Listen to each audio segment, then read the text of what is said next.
This neighbourhood is thousands of kilometres from Wuhan, but they're locking down in fear of the virus. Local residents here in China's north have built roadblocks, and they're stopping strangers from coming in.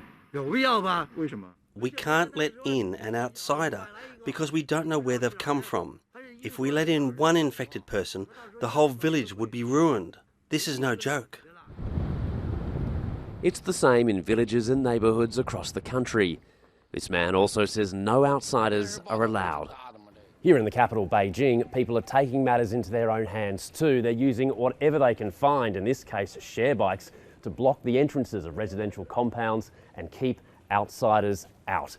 With more than 100 cases in the capital, including a death so far, it's little wonder people here too are desperate to stop the virus spreading.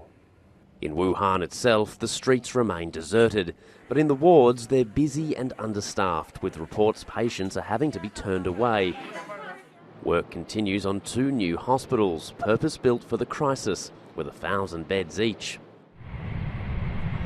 And foreigners are fleeing. A plane load of American diplomats and their families has landed back on US soil. Japan's second evacuation flight in 2 days also touched down in Tokyo, just as news broke that 3 passengers from an earlier flight tested positive to the virus. 2 of those patients had no symptoms. In London, the last British Airways flight from China lands at Heathrow.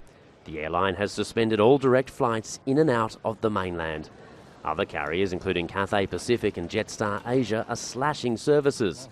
Qantas says it's monitoring the situation, as is the World Health Organization, which says the whole world needs to be on alert. We are at an important juncture in this event. We, as WHO, believe that these chains of transmission can still be interrupted.